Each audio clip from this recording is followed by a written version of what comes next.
Haya, hizi nyakati hizi, hebu nifungua kitabu cha Luka 12. Muone hizi nyakati tulizo za kwetu, haya majira tulionayo. Kabla Yesu hajarudi, uone tunachoambiwa hapa. Tunachotakiwa kufanya hapa ni hiki hapa. Haya, maiki zishaenda kwao.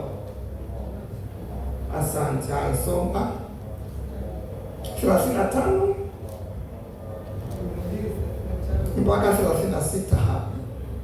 Hebu msikilize, sio mimi, msikilize anayesoma. Anasoma nini? Neno.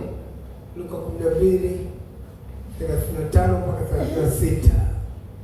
Biblia inasema viuno vyenu na viwe vimefungwa, na taa zenu ziwe zinawaka, nanyi iweni kama watu wanamngojea bwana wao atakaporudi kutoka harusini, ili atakapokuja na kubisha wamfungulie mara. Viuno hapo kwanza, maana hapo tukiweka mstari mwingine, angalia kabisa ule ulioutaja mwanzo unatoka, yaani watu wana usahau. Viuno vyenu na viwe vimefungwa. Mtu sasa viuno tena viwe vimefungwa, na taa zenu ziwe zina. Basi ukisoma hivyo baadaye unaonaje? Viuno vyenu, asante Baba, viuno vyetu na viwe vimefungwa na taa zetu ziwe zinawaka. Baba, katika jina la Yesu nakushukuru, kiuno chako kimefungwa, unakigusa sasa, na taa zangu ziwe zinawaka. Baba, nisaidie kuwaka, nisaidie kufunga viuno. Asante kwa neno la leo, katika jina la Yesu, amina. Kaenda kulala, kaelewa. Tusalimiane. Wangapi tuko hivi? Baba, asante na kushukuru kwa sababu Zaburi imeniambia usiogope. Wanawake wengi sijui wamama wengi wanapenda sana Zaburi. Kwenye mapito majaribu tunavyokimbizana na yule adui. Wababa walikuwepo jana. Zile adhabu 3. Ila walitupa pole. Sisi tuna adhabu shirikishi. Ninyi mnazo chache, sisi tuna 8. Na tamani mtu awepo. Kwa vijana sisi tutakuwepo Jumamosi kwa nini? Sasa kuna kiuno ni nia au dhamira ya ndani. Biblia inasemaje katika Wafilipi? Iweni na nia ile ile iliyokuwamo ndani ya Kristo.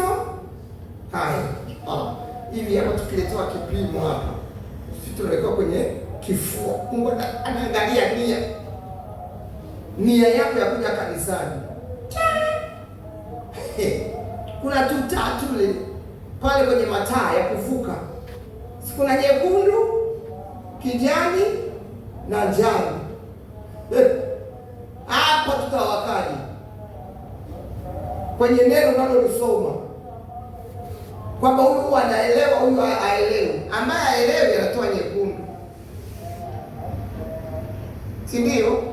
Ambaye anaelewa endelea kijani. Ambaye aliyesimama yeye ndio hata hana, yaani havimsumbui. Ameelewa, asijaelewa, ili ndio wapi? Kanisani. Yaani anafurahia zile step za waimbaji, yaani ndio inaingia. Ndio kwanza wameimba. Yeye ndio kila siku anachongea nyumbani. Kinachonipeleka pale kanisani kuona wanakwaya wao. Na hakikisha kila kwaya ameiona. Roho Mtakatifu apitishe hapa apitishe ile. Ni ndio anapata malaria sabobeta. Alete hapa kipimo. Ndio wewe mwenyewe unajijua utawaka rangi gani. Muulize mwenzetu utawaka rangi gani. Kiwango cha neno lilonalo ndio kitakujulisha unawaka. Hivyo tunanielewa. Mimi naomba Mungu anipe lugha ya watu, kila mtu aelewe. Sikiliza, itakuwa ni hasara sana Yesu akija wakati wa kunyakuliwa ukabaki. Na wakati ulikuwa unakuja kila siku na sadaka yako imeliwa. Hasara. na fungu la 10 umetoa. Fungu la 10 halipeleki mbinguni. Fungu la 10 maana yake linakutengenezea fursa, sio warrant ya kuingia mbinguni. Utakatifu ukiutunza mahusiano mazuri na Kristo, unakuwa na uhakika. Amina, amina. Wana na wakaka. Sasa ndani ya majira ya mtu, ndio maana juzi niliwaambia tumo humu ndani. Mtumishi akiwa anaomba hapa, sikia, maombi yanakuja kwako, lakini kitu cha kwanza ambacho Roho Mtakatifu anataka ajue majina yako, yaani majira yako wewe peke yako, kitu ujue kwanza kitu kilichomo, ili mwende sambamba. Saa zingine Mungu anakuambia haya ni majira yako ya kufanikiwa mwanangu, lakini mtu unayetembea naye kwenye biashara ataharibu majira ya miaka 10 ijayo.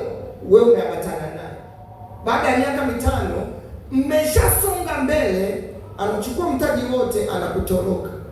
Yuko wapi? Nairobi.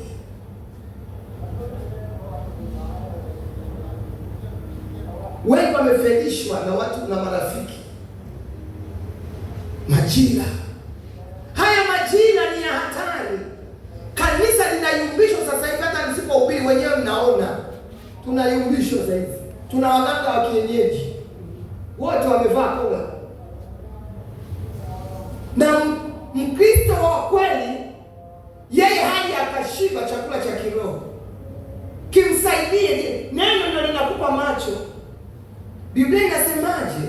Paulo akasema hata nikiwa na ujuzi wa namna gani kwa ajili ya neno la Mungu sitamdharau mtu, ila inatakiwa nakwambia hivi, ili uweze kushinda na kupambanua majira ya kanisa na majira yako, ni vitu vinaenda hivi.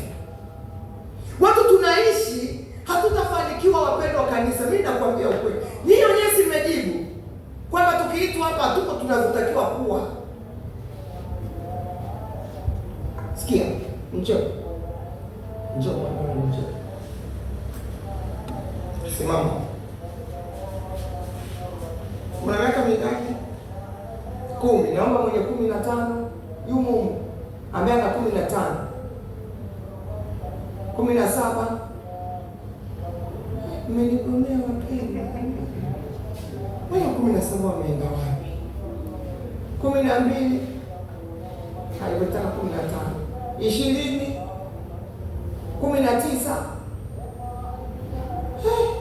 Umwamna mwenye miaka 19 ndote njema. Haya, twende anayevuka 20 mpaka 25. Yaani kutoka hao wengine mtakiwa kujikana miaka imani 20 mpaka 25, wewe uko kati ya huko. Simama. Asante. Njoo na wewe njoo. Sasa wewe nakufanya 15. Sawa, wewe tumfanye 15. Haya. Huyu tumfanye hapo kuanzia 20. Naomba mwingine. Fete yuko wapi? Kuanzia 26 mpaka 30. Twende. Mmoja tu. Kama.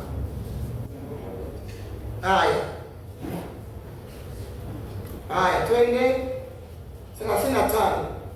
31 mpaka 35. Yaani wewe umeshavuka fete, lakini hujavuka 35. Njoo. Umwamna ndani kuanzia 31 mpaka 35. Hayupo. Hayupo. Wewe njoo. Kaa hapa. Sasa tunakufanya 35 hata kama haijafika. Namtaka 36, 37, 40. Njoo. Mtajulikana. Namtaka sasa wa 50 ilikuwa hapa. Yaani 40 mpaka 50. Twende. 60. Haja 55. Aliye 55 amevuka hapo 52. Twende, yaani twende tu. 55, 50 na ngapi hawako. Hivi nyinyi wote kwani mbona mnyoshe kama mfanyaje? Ni hamna umri ndani. Mbona sura za kitoto? Ina maana kwenye 40 nyinyi mko hapo, kwenye 33 hampo, kwenye 20 ngapi hapo. Basi nyinyi ni 80.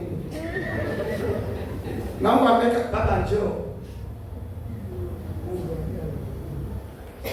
Mungu ajabu. Kuna mtu anayemzidi umri humu ndani huko? Ndio tu. Kwa leo. Hebu nini? Hapa chini hapa. Kuna mtu wa miaka 5, afu tunashuka kuna mtu wa 0. Maendeleo ya yule aliyezaa pale tu unapowaza kuolewa, unaanza kuwaza majira ya kuzaa kwako. Ukishaingia kwenye ndoa, unaacha kuanza majira, maana ushaombea mtoto, unaanza kuwaza jinsi utawalea. Umeona? Ukiwa mjamzito, ukitoka hapo, huyu hapa ili atokee pale amependeza aje ale uzee mwema, haandaliwi hapa wala haandaliwi hapa wala hapa, anaandaliwa hapa. Umeona? Anaandaliwa hapa, anakuja hapa. Nguvu nyingi tunaweza kuwekeza hapa,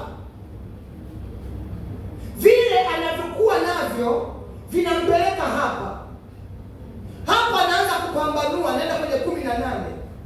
Anashika hiki anaacha, anajaribu hiki anaacha. Anataka kufanya hivi, mnamshika na kaptula.